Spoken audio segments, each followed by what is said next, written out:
Capítulo 6 Ganância. As batalhas foram intensas, não era como nada que ele já havia experimentado, não como as lutas amistosas que ele havia feito com outros elfos superiores. Ninguém realmente quer liberar sua cabeça de seus ombros durante sparres amistosos. Havia partes de corpos por toda parte.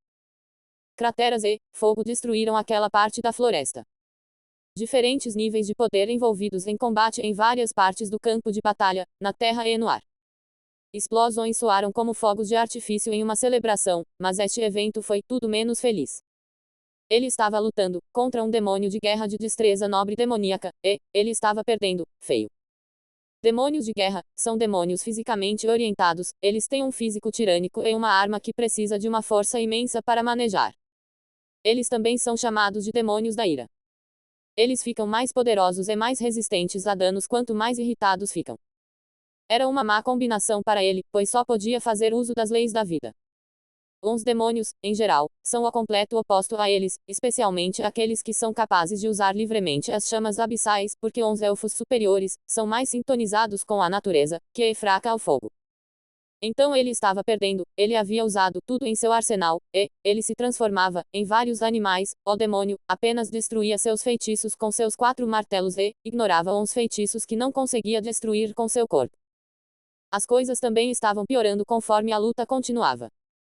Cada um dos confrontos em que ele não caiu irritou o demônio da guerra e o deixou com mais raiva, o que por sua vez tornou os confrontos subsequentes desfavoráveis a ele. Apenas seu rei domínio poderia retardar o Lorde Demônio o suficiente para ele se esquivar e rolar de maneiras feias, ou então ele seria esmagado. Seu oponente parecia ter resistência ilimitada e estava causando poucos danos ao demônio de pele dura. Com o passar do tempo, sua mente frágil atingiu o limite e ele escorregou. Há um limite para o que você pode fazer para evitar os ataques de um inimigo que está ficando mais rápido e batendo com mais força. Ele foi muito lento, por uma batida, então foi atingido no peito pelo enorme martelo e foi arremessado a uma boa distância. A dor de ser atingido no peito por um martelo pesando 10.000 toneladas foi demais para ele suportar, então ele se recusou a mover seu corpo depois disso e apenas ficou lá. O fragmento de alma de um Lorde Demônio morto confundiu o sangramento intenso, corpo fraturado e mutilado, como um sinal de que ele estava morrendo e tentou possuir seu corpo apenas para descobrir que ele não estava. Geodo estava cansado da batalha e queria dormir, então, ele decidiu se fingir de morto, mas mesmo isso não seria fácil, porque sua alma foi repentinamente impactada por uma dor terrível. Mesmo sendo inexperiente e jovem, a posse falhou, porque ele era um rei por seus próprios esforços, não por fusão com um cristal de rei. Sua alma é forte o suficiente para resistir à fraca tentativa de posse. Não foi até mais tarde que ele aprendeu que era o acúmulo da tolice tentar se fingir de morto para um demônio que pode confirmar a morte, quando sua alma é libertada de seu corpo. Ele teria que pagar por esse erro com sua verdadeira morte se não tivesse sido salvo por outro elfo superior. A possessão falhou e ele saiu daquele evento apenas com memórias daquele Lorde Demônio e algum ferimento em sua alma. As memórias eram de um demônio da ganância e mudaram sua visão da vida. Pelas memórias, ele obteve o conhecimento de que os ataques demoníacos foram resultado de um reconhecimento tácito do Senhor do Reino. O Senhor do Reino poderia ter bloqueado qualquer invasor, mas permitiu que os demônios montassem ataques no avião. Os elfos ganharam alguma experiência de batalha, e os lordes demônios ganharam essência vital. Ele ficou deprimido com essa informação. Ele não podia acreditar que o Senhor do Reino, seu herói que é capaz de fazer quase tudo no reino, não pudesse impedir os demônios de matar e pilhar suas sagradas árvores da vida. Sua depressão se transformou em uma admissão de fraqueza. Isso se transformou em uma resolução de nunca mais ficar à mercê de ninguém. Esta resolução tornou-se uma obsessão pelo poder. Das memórias do Lorde Demônio, ele aprendeu algumas de suas falhas em combate e os vários meios eficientes para corrigi-las. Ele prometeu a si mesmo fazer melhor e fez exatamente isso. À medida que a invasão continuava, ele se tornava cada vez melhor na luta. As batalhas sangrentas aprimoraram seu senso de luta. Ele continuou a ser diligente mesmo depois da guerra, ele agora desprezava os outros elfos que estavam ocupados se divertindo. Essa obsessão mudou sua visão da vida. Ele se tornou ávido por poder, para outros ele se tornou trabalhador em seu treinamento e nada mais. Logo ele se tornou um soberano na lei da vida e ganhou o poder de um rei nas leis da terra, água e ar logo após 5 ciclos de origem, uma conquista digna, mas não foi o suficiente. Durante o longo período, após a guerra, ele saiu do plano da alta vida para treinar e conheceu vários extraordinários e viu diferentes tipos de corridas. Tornou-se consciente das várias vantagens que algumas raças têm para treinar e progredir no caminho da perfeição.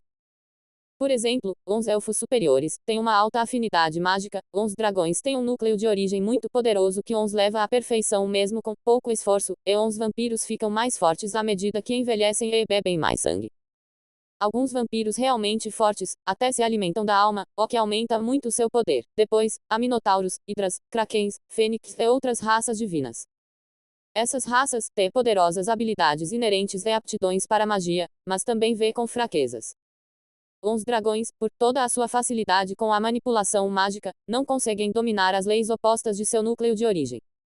Os dragões de água não podem dominar a lei do fogo e, vice-versa, os dragões de plantas não podem dominar os venenos, e os dragões da destruição não podem dominar as leis da criação. Eles também eram muito lentos no treinamento, essas várias razões fizeram com que sua raça perdesse a posição de senhor do reino.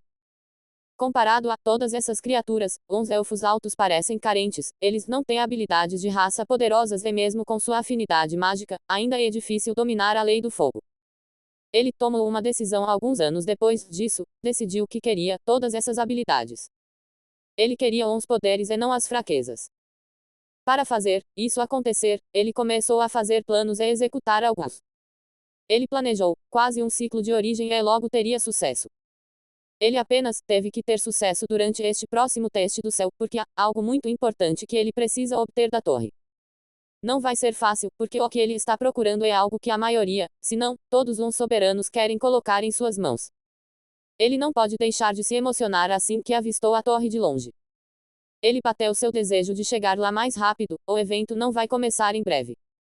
Capítulo 7 A teoria da origem, alma, corpo e energia. Geod baseou seu plano na fusão do caminho da perfeição e divindade usando a teoria da origem, alma, corpo e energia. O caminho da perfeição e o caminho da divindade são os dois caminhos principais para o poder no universo Void. Não importa a árvore do reino que você chama de lar, sempre haverá uma relíquia em cada plano com informações sobre os dois caminhos do poder. Aqueles que iniciam esse caminho foram chamados de extraordinários, porque, durante os primeiros dias de um avião, esse poder é extraordinário. Mas não foi até mais tarde que esse nome se tornou irrelevante, porque o poder obtido nos últimos níveis não era mais algo que você pudesse chamar de extraordinário, mas como o poder de esmagar montanhas e destruir aviões. Ainda assim, o nome pegou. Muitos tentaram derivar um meio diferente ou melhor para o poder, mas depois de inúmeras falhas e decepções, foi considerado um desperdício de esforço. Quando se junta isso ao aumento de eficiência, devido ao esforço dos ancestrais de várias raças nos dois caminhos, ninguém em sã consciência duvidou das duas partes. Cada corrida suprema simplificou o processo de treinamento, e tornou mais fácil para as gerações futuras. Então ele não pretende criar outro caminho a não ser comer seu bolo e ficar com ele ainda. Os dois caminhos são baseados na teoria da origem, alma, corpo e energia. É a teoria que acredita que a totalidade da existência de uma entidade pode ser resumida com os 4 componentes de origem, alma, corpo e energia. Esta teoria afirma que todos os seres vivos possuem um núcleo de origem, todos os seres sencientes possuem uma alma, o corpo é físico, ou efêmero e, todos os itens acima, têm várias energias que usam e, podem, portanto, ser melhorados, ou transformados usando alguma outra energia que seja melhor. Em termos mais simples, você pode ficar mais forte usando certas energias que melhoram o corpo, a alma e a origem. É por isso que os caminhos da perfeição e da divindade giram em torno do refinamento do corpo, da alma e da origem com energia. Eles apenas usam diferentes fontes de energia e abordagens de refinamento. O caminho da perfeição acredita que a árvore do reino é uma mãe e o mundo ao seu redor é o útero, então, eles se refinam usando energia externa, energia do mundo. Enquanto o caminho da divindade acredita em convergir a energia da fé de criaturas sencientes e usá-la para refinamento. O caminho da divindade falha, porque, embora se desvie do caminho da perfeição, deve retornar a ele mais tarde. A divindade em si não é perfeita, então aqueles que a utilizam sempre retornarão ao caminho da perfeição em busca da verdadeira imortalidade. Ao longo dos anos, muito antes da ascensão do Senhor do Reino à sede do poder, as pessoas passaram por esses dois caminhos quase cegas em comparação com agora que a tela de estatísticas está disponível. No passado, era difícil medir seu nível de poder ou compará-lo com outros sem lutar, também, era difícil dizer seu nível de progresso dentro de um nível. Mas tudo isso mudou, quando o Lorde do Reino introduziu a atualização de status. Desde então, acompanhar seu progresso por meio de suas estatísticas tornou mais fácil se tornar mais poderoso. Agora você pode acompanhar seu crescimento em tempo real e determinar o que é melhor, para torná-lo mais forte. A tela de status também facilitou o que ele deseja alcançar. Quando ele tiver sucesso, seu status não será mais assim. Nome: Gealdirá ou Axten. Raça: Igelf. Linha de sangue: puro Igelf. Nível de poder: soberano. Física: corpo de leis. HP: 100%. Energia: 100%. Nível de energia: energia de origem, forma quasar. Vitalidade: 120.100.864. Resistência: 30, e 1.116.082. Força: 20.012.912. Agilidade: 1.755. Percepção: 971. Espírito: 12.417.612.744. Senso divino: 7.529 graus. Conceitos: semente do poder, vida. Leis: vida, 100%. Terra, 100%. Água, 100%. Ar, 100%. Morte, 61%. Fogo, 100%. Luz, 1%. Escuridão, 1%. Espaço, 0,1%. Abate, 57%. Outras. Afinidade de mana, 100%. Afinidade legal, 20%. Afinidade elementar, vida. Estado, saudável. O físico é o tipo de corpo possuído. Determina muitas coisas, a mais importante delas é a defesa física e mágica. O físico determina a tenacidade do corpo em grande medida. HP significa pontos de saúde, é o estado da condição física do corpo. A resistência, é óbvia, determina quanto tempo o corpo pode manter a atividade sob esforço e é um produto da resistência do corpo. Energia é o tipo de energia é a forma que a energia assumiu, seja energia mundial, mana ou energia de origem. A vitalidade é o valor dado à quantidade de força vital do corpo, determina a resistência e a recuperação da saúde do corpo. A quantidade de força vital dentro de um corpo determina a rapidez com que ele se regenera, enquanto a qualidade determina a extensão da regeneração. A qualidade da força vital determina se os membros podem ser regenerados e a qualidade do membro regenerado após a regeneração. A resistência do corpo determina sua resistência. A força do corpo determina a proeza física, enquanto a agilidade determina a rapidez com que o corpo se move. Percepção é o valor dado à reatividade de um indivíduo, quão rápido e quão bem os sentidos funcionam. O espírito é a força do aspecto interno da alma, enquanto o sentido divino é a força do aspecto externo da alma. O espírito determina quão bem, e com que facilidade o mundo externo é manipulado. O espírito também afeta a velocidade de treinamento durante a meditação sobre as leis. O sentido divino é a extensão da influência da alma para perceber o mundo, e superior aos 5 sentidos inerentes. O valor atribuído a ele é o comprimento do diâmetro da área circular de influência da alma, se espalhada até o limite.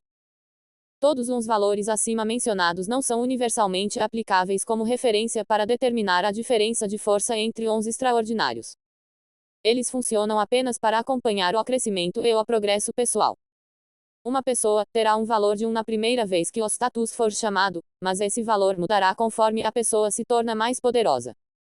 O status atual de Gerald está muito longe do que era anos atrás, quando ele lutou contra a invasão demoníaca. Naquela época, ele não havia tentado dominar nenhuma outra lei além das leis da vida. As leis da vida têm mais efeito auxiliar do que atacar. As leis da vida aumentam as estatísticas, mas são fracas quando usadas para atacar. Se não fosse pelo fato de que ele precisa da semente do poder condensada das leis da vida para realizar seu plano de reencarnação e não poderia usar mais de uma, ele não teria escolhido se tornar um soberano usando-a. Ele teria escolhido o fogo. Em suma, ele fez grandes progressos em sua busca pela lei, embora tenha encontrado dificuldades com algumas leis. Como a lei da morte, a antítese das leis da vida, do espaço e do tempo, porque lhe faltava a afinidade necessária com elas. Mas tudo isso mudará com seus planos para o futuro, ele superará todas as fraquezas e tentará obter uns vários poderes que lhe escapam. Capítulo 8 Mensageiros e Representantes. Neste dia, 800 anos após a luz começar a brilhar no topo da árvore do reino, a torre do céu finalmente será aberta para as massas. Depois de esperar 800 anos, desde que o chamado foi feito dentro da árvore do reino, machos e fêmeas de várias raças podem provar totalmente sua coragem e obter alguns tesouros preciosos por isso. As pessoas estão esperando e logo terão o que estão esperando. A quantidade de pessoas esperando ao redor da torre atingiu um número muito grande para contar. Eles se dividiram em diferentes estratos com base nos níveis de poder. Os transcendentes e inferiores não ousam voar ou levitar, estão presos ao chão em grupos de amigos ou raças. Em seguida, estão os senhores e deuses baixos, eles flutuaram sozinhos, ou usaram artefatos que voam para ficar acima dos que estão no chão. Seguido por reis e deuses intermediários. Depois disso, vêem os titãs e depois os soberanos. Mesmo que o número seja reduzido drasticamente de camada para camada, a aura sufocante de poder só aumenta com a altura. Ninguém se atreve a criar qualquer distúrbio, ou perturbar a ordem aqui, é assim que as coisas são há tempos. As várias alturas são devidas às várias entradas para diferentes níveis de potência na torre. Essas entradas estão presentes em diferentes andares da torre. Assim, quando a barreira ao redor da torre é removida, os participantes podem ter acesso mais fácil aos seus vários andares. O próprio Geod permaneceu no ar calmamente entre o bando do Sovereign. Dificilmente existem outros soberanos élficos entre uns cerca de 1000 soberanos, porque a fertilidade da maioria das raças élficas é baixa e eles não consideram um ato tão brutal como o julgamento do céu. Além disso, eles não precisam estar aqui. As árvores da vida dos elfos superiores produzem essência da vida que pode ser usada como substituta da essência da origem. Mas ele está aqui, porque precisa da essência da origem. Ele está sozinho, porque não é uma pessoa do povo. A aura de matança ao seu redor também dissuadiu qualquer um que quisesse se aproximar. Geod podia sentir seu coração batendo descontroladamente em antecipação. Ele estava esperando, há muito tempo. Ele cerrou o punho e preparou o coração para o que estava por vir. Os obstáculos a serem superados durante o julgamento do céu não são um mistério, bem, a maioria não é. Então ele está confiante na vitória. Apenas o último obstáculo pode ser um pouco difícil, porque será um desafio aberto à manipulação da vontade do reino. Ele tentou se acalmar, mas falhou de novo e de novo. De repente, seu corpo ficou tenso e seu peito batendo se acalmou. Uma presença ameaçadora o envolveu como água fria. O perigo o deixou sóbrio, mas ele não estava muito alarmado, era apenas uma reação instintiva de seu corpo. Ele sabe que haverá deuses da origem chegando à torre hoje. Eles não estão aqui para o julgamento, mas para o encontro com o Senhor do Reino. Ele tinha ouvido falar disso, porque é uma tradição bem conhecida.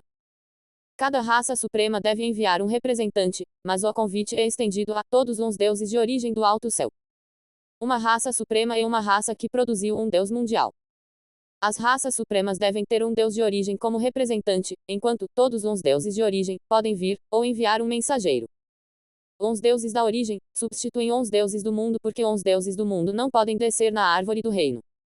Ninguém quer um visitante que pode destruir sua casa como hóspede. A hierarquia no reino dos céus é baseada na raça.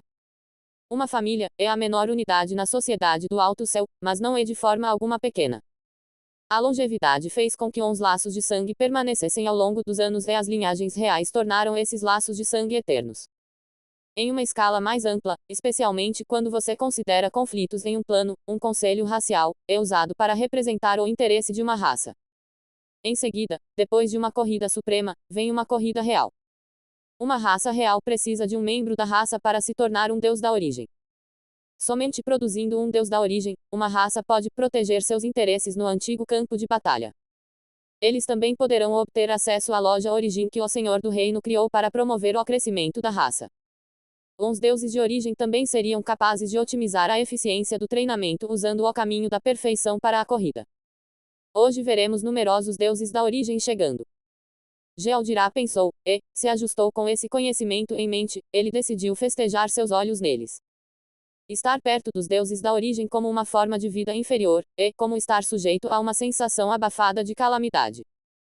Essa liberação arbitrária de sua aura é suficiente para acalmar a população ao redor da torre, mas por um raro momento desde a chegada de Geod à torre, seus olhos mostraram emoções de saudade. Ele prometeu a si mesmo novamente que com o tempo, atingiria o nível de poder deles. No topo da torre, visitantes de longe continuaram a chegar. Um grande salão foi aberto para este evento especial. Os deuses da origem desceriam para a plataforma de pouso do lado de fora do salão, a uma curta distância dele. Eles trocaram cumprimentos e risadas. O Lorde do Reino está ausente e o evento principal ainda não começou, então esses indivíduos poderosos formam círculos baseados em amizade e interesses. Foi essa atmosfera cordial que Gilganil encontrou em sua chegada. Ele demorou em sua jornada para a Árvore do Reino, mas ainda assim chegou cedo. Ele decidiu se encontrar com alguns de seus amigos e verificar a raça do dragão, porque ainda tinha um pouco mais de tempo. Depois de verificar o bem-estar de sua raça, ele decidiu vir à torre com o representante da raça do dragão. A essa altura, ele havia mudado para sua forma humanoide. Exceto por seus chifres cristalinos, escamas de cristal em seu rosto, íris vermelha e estatura muito alta, ele não parecia muito diferente de um jovem gigante da ordem. Assim que ele pousou na torre, alguém gritou: "Oh, aí, vem o pequeno tirano." Ele sorriu e gritou de volta: "Eu sei que é você, Yudalf, não me deixe ver seu rosto aqui." "O que o pequeno Titi vai fazer? Beijar minha bunda." Um humanoide corpulento com uma pequena chama queimando entre os dois chifres negros em sua cabeça deu um passo à frente. Ele tinha 10 metros de altura, a mesma altura de Gilganil. Ele está vestido com um manto real vermelho brilhante que cobria toda a sua figura. Este Yudalf tinha um sorriso largo que expunha seus dentes afiados. Gilganil o reconheceu, como um amigo dragão particular dele em uma forma humanoide. Capítulo 9 Localizadores Guardiões. Yudalf, meu amigo dragão, como você está? Gilganil disse enquanto se aproximava dele com as mãos bem abertas. Os dois gigantes se abraçaram e riram, suas vozes explodiram. Eu tenho estado bem, meu bom amigo. Como eu, seu pai, o monarca do fogo e do relâmpago? Yudalf perguntou, quando eles se separaram. Aquele velho. Ele está bem para sua idade. Ele tem alguns problemas de audição, mas é administrável, respondeu Gilganil. Yudalf não pode deixar de rir de novo, como um deus do mundo poderia ser surdo, isso é hilário. É mesmo? Provavelmente se machucou no ouvido. Ouvi dizer que ele atacou algumas pessoas nas terras dos imortais, eles provavelmente machucaram sua audição. Ele disse, quando finalmente conseguiu parar de rir. Você também acha? Eu pensei que era o único. Eu tenho que confiar mais em mim mesmo, Gilganil disse sério. Também ouvi dizer que quando o monarca partiu, aquelas pessoas encontraram algumas coisas faltando. O que você quer dizer? Onde você ouve essas coisas? Gilganil fingiu explodir, exceto que estava sorrindo. Você está acusando meu pai de distrair aquelas pessoas enquanto eu visitava seu reino secreto. Eu não ousaria. Yudalf ergueu as mãos. Você não deveria. Quero dizer, foi tudo culpa deles. Eles reivindicaram aquele reino secreto, então meu pai e eu fomos ajudar a testar suas defesas. Quem faz uma coisa dessa sem uma defesa adequada? Se nós fizemos o que você acha que fizemos, então estávamos simplesmente ajudando. Somos justos como santos. Yudalf perguntou, intencionalmente. Oh, se você fez isso. Você tem algo para mostrar? Como, digamos, fogo estelar. Ouvi dizer que o reino secreto está cheio deles. Gilganil olhou em volta, para se certificar de que não havia ninguém por perto, então avistou o representante com quem veio. O jovem deus da origem estava vindo para o encontro pela primeira vez, e ele não conhecia ninguém, então, ele estava esperando que Gilganil terminasse sua saudação. Ei, jovem, venha aqui, Gilganil chamou o representante com clara impaciência e o apresentou a Yudalf. Depois que eles terminaram, ele fez o trio se amontoar, então ele tirou uma joia redonda brilhante do tamanho de um punho de sua dimensão de bolso. O que você acha? Gilganil perguntou com orgulho. Uau, simplesmente uau. Isso realmente é um tesouro. Isso pode acelerar a compreensão da lei. É quase uma semente de poder, comentou Yudalf. Ele ficou realmente impressionado com a manifestação física do poder de uma estrela. Os soberanos ficarão impressionados com o fato de alguém poder segurar uma estrela em suas mãos com tanta facilidade, certo? Certo? Aquele reino secreto tinha milhares deles, eles estavam praticamente mentindo. Que reino secreto? Perguntou o jovem representante depois de ter superado o medo dos dois poderosos idosos de sua raça, sua curiosidade o dominou. Gilganil chamou a atenção para seu comentário, então, ele respondeu solenemente que reino secreto. Peguei isso na estrada quando estava vindo para cá. Quem mencionou algo sobre um reino secreto? Você deve estar ouvindo coisas. Agora o jovem dragão está confuso, ele é um deus da origem com sentidos e memória impecáveis, ele poderia ter se confundido ou realmente ouvido incorretamente. Mas você mencionou um segredo, ele tentou dizer, mas Gilganil o interrompeu com uma raiva justa, embora fingida. Eu não sei do que você está falando. Yutauf balançou a cabeça com as travessuras de seu amigo. Gilganil sempre foi assim, infantil, travesso e problemático. Ele queria se gabar e reivindicar o crédito, mas não quer admitir que fez isso para evitar repercussões futuras. Se ele quisesse manter isso em segredo, ele não teria divulgado a Pedra de Fogo Estelar em público, nem mesmo entre os deuses da origem. Por mais engraçado que fosse, ele tinha que resgatar o jovem dragão que estava se afogando. Pare de intimidá-lo, Gilganil. Você vai marcar sua primeira experiência aqui, disse ele enquanto puxava Gilganil para longe de seu debate acalorado sobre os detentores de localizadores. Eles aprenderam sobre a lei dos guardiões dos localizadores com o Senhor do Reino, mas provavelmente foi Gilganil quem mais acreditou nela. Certa vez, ele comentou que isso revolucionou as leis e a ética de posse. Não que alguém aqui precise de um motivo para pegar algo que deseja. Se eles são fortes o suficiente para ter algo, então deve ser deles. Simples assim. Enquanto Yutauf começou a explicar o que estava acontecendo para o representante do dragão, Gilganil parou de cobrir a aura do fogo estelar. A mudança repentina nas flutuações de energia da origem chamou a atenção dos deuses da origem próximos, eles logo se reuniram para examinar o tesouro. Gilganil está em seu elemento enquanto os regala com a história de como o adquiriu, que neste ponto se transformou em uma batalha inacreditável de inteligência e coragem entre as forças do bem e do mal. Quando ele termina, alguém que estava esperando pacientemente perguntou a ele: Você vai vender isso? Acho que deveria, é uma ideia melhor do que comê-lo. Mas a oferta deve ser tentadora, disse ele após um momento de reflexão. Logo a pequena reunião se transformou em um leilão improvisado, há muita discussão e gritaria. Do lado, Yutauf aponta para o representante do dragão veja, é por isso que o chamam de pequeno tirano. Ele traz o caos aonde quer que vá, mas o problema é que ele pode ir a quase qualquer lugar se quiser. Portanto, nenhum lugar está a salvo dele. O dragão acena com a cabeça em agradecimento, ele deu uma olhada mais de perto em um personagem icônico da raça do dragão. De repente, todos notaram que a agitada energia de origem ambiente se acalmou. Todos eles se viraram para olhar quando o Senhor do Reino entrou.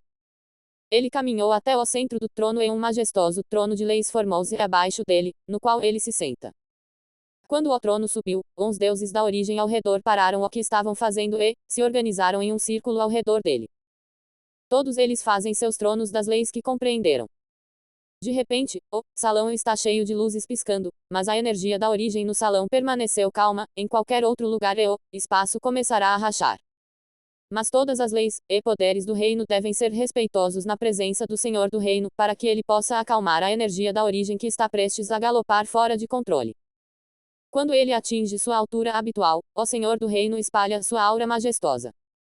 Ele se transformou de um elfo superior de aparência comum em um barril de poder explosivo.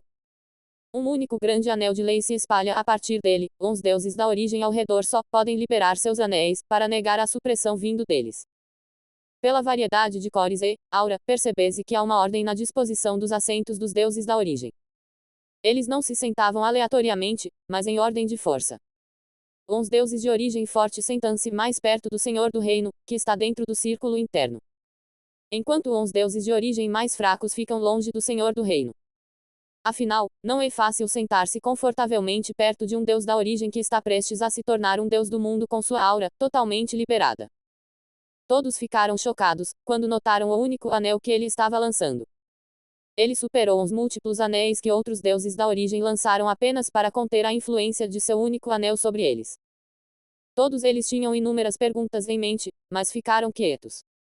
Se o Senhor do Reino quiser contar a eles, ele os contará. Está na hora. Vamos começar, ele sorriu e disse. Então a torre tremeu e a barreira ao seu redor foi derrubada. Ele retraiu sua aura e continuou. Bem-vindos mensageiros, representantes, e outros a outro encontro do ciclo Origem. Como sempre, começaremos com a discussão, depois da festa e terminaremos com o leilão. Você não ficará desapontado. Capítulo 10 O melhor dos melhores. Enquanto os deuses da origem, acima estavam ocupados com seu encontro. Os que esperavam do lado de fora e abaixo ficaram em êxtase assim que a barreira caiu. Depois de 800 anos de espera, finalmente chegou a hora. Geod manteve seu olhar indiferente e vigilância enquanto olhava ao redor. Ele podia ver felicidade, melancolia e várias outras emoções no rosto e na linguagem corporal dos soberanos ao redor. Ele passou algum tempo verificando as pessoas ao seu redor, eles seriam seus concorrentes. Então ele se juntou à multidão de soberanos enquanto eles avançavam. Abaixo dele, as várias camadas de poder também marchavam para a torre. É notável que mesmo com o grande número não houve pressa. Apenas passos, cuidadosamente ordenados. Conforme Geod avançava, ele concentrou a maior parte de sua atenção na entrada do nível soberano da torre. Não era muito diferente dos abaixo, apenas um portal espiralado de aparência inofensiva, dentro da grande porta em arco. Ele não esperava nada diferente, só tinha que olhar para ter certeza, porque esta era a primeira vez que ele participava do julgamento do céu, como soberano. Outras vezes ele veio aqui, ele era um rei e um titã. Ele não estava nervoso, havia planejado isso há muito tempo e nada poderia abalar sua confiança. A maioria das pessoas que entram na torre hoje não sairão 200 anos depois e não morrerão de causas naturais. A maioria deles também confia em suas proezas. Alguns deles são gênios em seus vários planos ou escravos criados por traficantes de escravos. As pessoas que entram têm várias razões e diferentes esperanças ou sonhos. Mas a maioria deles não atinge esses objetivos. Essas pessoas podem ter vindo aqui esperando a chance de romper, ganhar alguma experiência de batalha, pegar alguns tesouros, fazer algumas conquistas, ou reivindicar sua liberdade no caso de escravos. Os escravos farão um contrato para receber tudo o que trouxeram da torre em troca da concessão de liberdade a um escravo. Mas, independentemente de esperanças e sonhos, a realidade é que as pessoas vão morrer e apenas uma em cada 5 sobreviverá. Quanto ao resto, suas esperanças e sonhos morrerão com eles. Geod também tem suas esperanças e sonhos. Para realizar seu grande plano de adquirir o máximo de poder possível, ele fez muitos sacrifícios. Ele até teve que descer ao abismo uma vez, para conseguir um material muito importante que precisava para seu plano. É um eufemismo chamá-lo de uma viagem perigosa. Ele foi caçado por hordas de demônios, mas ainda conseguiu voltar vivo e inteiro. Sua confiança aumentou enquanto ele pensava naquela viagem particular ao abismo. Ele reafirmou sua vontade e prometeu a si mesmo pelo menos sobreviver ao julgamento. Sua vida continua sendo a coisa mais importante a terça. Com a vida vem as possibilidades. Quando ele chegou ao portal, sentiu-se sendo verificado e escaneado por um sentido divino muito poderoso. Ele permaneceu calmo e logo foi teletransportado para o mundo da Torre do Céu. Se ele tivesse faltado no nível de poder para este portão, acima ou abaixo do requisito, ele teria se transformado em cinzas. Esta é a causa da primeira morte e de muitas que virão. Algumas pessoas não vão morrer na torre, mas fora da torre por causa de sua tolice, e isso sempre acontece. Mais dessas mortes tolas ocorrem entre os transcendentes em comparação com os soberanos, mas sim, houve soberanos que esperavam contrabandear uns aos outros para o portal do rei. Pagaram com a vida. Não há exceções, mesmo para o caso de contratos de alma, de vínculos de alma, convocação de contratos de convocação e alguns outros. Não se preocupe, a Mãe do Céu sabe quando você está sendo travesso ou não. Ele espalhou seu sentido divino assim que pode depois de ser teletransportado. Ele examinou seus arredores em busca de perigo ou outras pessoas. É um hábito dele neste momento, um bom hábito, mas ele não precisava porque não havia ninguém ao seu redor e nenhum perigo. Ele foi transportado para o local da primeira prova dos elementos, a prova do gelo. A história mostrou que não haveria ataques, por enquanto. O ambiente será o inimigo. Tudo o que ele podia ver era gelo branco congelante ao redor, mas havia uma barreira ao seu redor que impedia que o frio o afetasse. A presença dessa barreira significava que não era hora de o julgamento começar. Então ele terá que esperar até que o portal externo seja fechado. Sentou-se para meditar e manter-se em forma. 24 horas depois, muito menos do que o tempo permitido para os titãs, a vontade do mundo desceu. Ele recebeu uma mensagem dela e em seu status, havia uma linha que dizia que ele estava no julgamento do gelo com seus detalhes. Haverá 7 ensaios individuais antes do encontro e luta. Durante os testes individuais, você só precisa tentar o seu melhor ou morrer. A boa notícia é que não é permitido atacar ou lutar, então você pode dar o seu melhor sem se distrair. A primeira prova individual é a prova do mundo do gelo. Todos foram teletransportados para a borda deste grande mundo de gelo sem vida. A tentativa é chegar ao centro do mundo sem usar ferramentas ou armas. Os primeiros 30% que chegam ao centro recebem uma nota que garante a vida. As marcas são incrivelmente importantes, também úteis durante o encontro e a luta. Você tem apenas 7 oportunidades para ser o melhor 30% em alguma coisa e ganhar uma nota. Se você não tiver uma marca depois disso, você morre. Somente aqueles com uma marca podem entrar no desafio solo. Em resumo, o julgamento do céu é uma luta pelo melhor dos melhores.